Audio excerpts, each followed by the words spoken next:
मेरा नाम सुरेंद्र प्रसाद यादव है, मगध सम्राट। मगध सम्राट इसलिए लोग हमको कहते हैं कि हर जाति, हर धर्म, हर मजहब के लोग बड़ा ताकत और भरोसे के साथ रहते हैं, उसी का नाम मगध सम्राट है। बना हुआ है। और अब बात आ गई मगध सम्राट से मगध युवराज पर। सर, क्या लगता है कि विश्वनाथ बाबू को ताज दिया जाएगा मगध युवराज? आप देख रहे हैं जन अदालत समाचार, जनता की बात जनता के साथ, जन अदालत।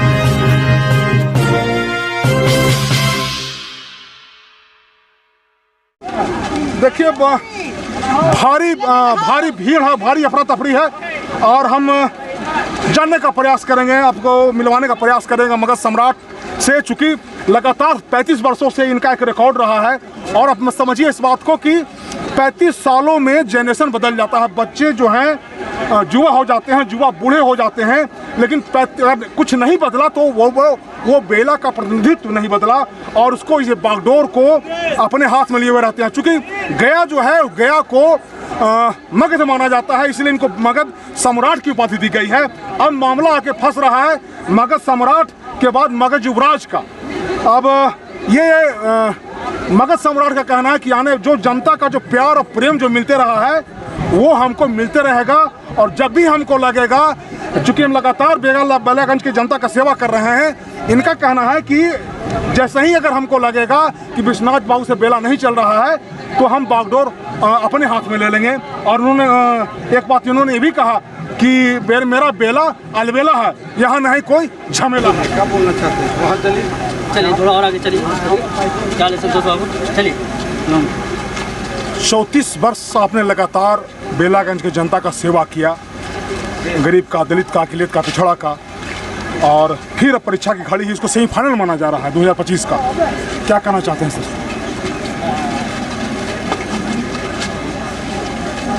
एक बात स्पष्ट आपको बतला देना चाहते हैं कि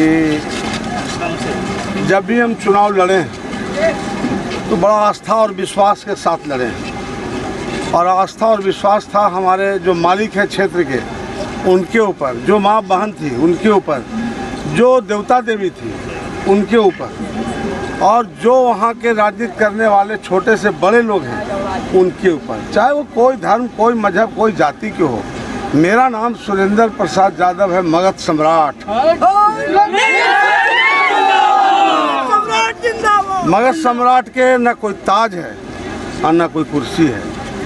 मगध सम्राट इसलिए लोग हमको कहते हैं कि हर जाति, हर धर्म, हर मजहब के लोग बड़ा ताकत और भरोसे के साथ रहते हैं, उसी का नाम मगध सम्राट है। मगध सम्राट जिंदाबाद, जिंदाबाद, जिंदाबाद, जिंदाबाद, जिंदाबाद, जिंदाबाद। समझिए इस बात को कि 35 सालों में जनरेशन चेंज हो जाता है, बदलाव आ जाता है, लेकिन जो विश्वास है जनता का और जो जनरेशन बदलाव हुआ, दो पीढ़ी, 3 पीढ़ी का जो विश्वास है बना हुआ है। और अब बात आ गई मगध सम्राट से मगध युवराज पर।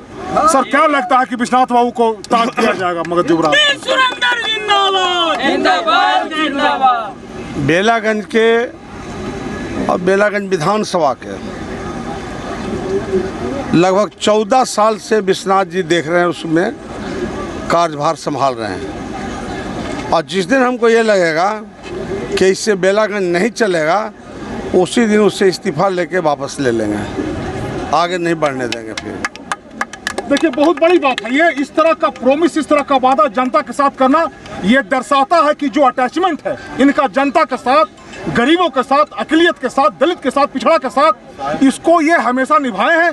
और अब बड़े रूप में ये अब जहानाबाद के सांसद माने जाते हैं, उनके निर्वाचित हुए हैं और अब कार्यभार दिया गया है। और अब बात जो है अब आस्था की है और बात अब मगध युवराज पर आकर टिक रही है। अब ये देखना होगा कि जो 13 दिसंबर को जनता का जो वोटिंग होगा उसमें जनता क्या फैसला करती है। सर, आपको लग रहा है कि जनता इस बार आशीर्वाद देगी, मगध युवराज का ताज दिया जाएगा विश्वनाथ बाबू को? देखिए, इसमें कहीं दो राय नहीं है कि विश्वनाथ बाबू के विजय की माला जनता पहना देगा, इसमें कोई दो राय नहीं है। क्योंकि वहाँ के जनता जो है वो पढ़ा लिखा इंसान है और पॉलिटिकल है, पॉलिटिकल सूझबूझ बहुत भारी है। बेलागंज में बेलागंज अलबेला है, वहाँ कोई झमेला नहीं है। देखिए बहुत बड़ी बात कही उन्होंने, और आप समझिए इस बात को कि किसी भी तरह का लहर आया, सुनामी आया और कोई पहलवान लोग आए और कोई दाव चले, हर दाव में उस पहलवान को उन्होंने चित किया है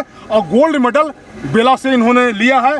और किसी परिस्थिति में जब ये पहली बार सांसद बने थे तो आरजेडी के पास ये सीट था, आज भी आरजेडी के पास सीट है और इसको बचाने की चुनौती है। जैसा कि हमने कहा कि अब ये 2025 का सेमीफाइनल है और आने वाला जो 2025 है उसमें दशा और दिशा तय करेगा विधानसभा, बेला विधानसभा। और जैसा कि इन्होंने कहा कि बेला अलबेला है और बेला में कोई नहीं झमेला है। मैं बाबा शिवाजी, जन अदालत न्यूज के लिए गया से मगध सम्राट के साथ, धन्यवाद।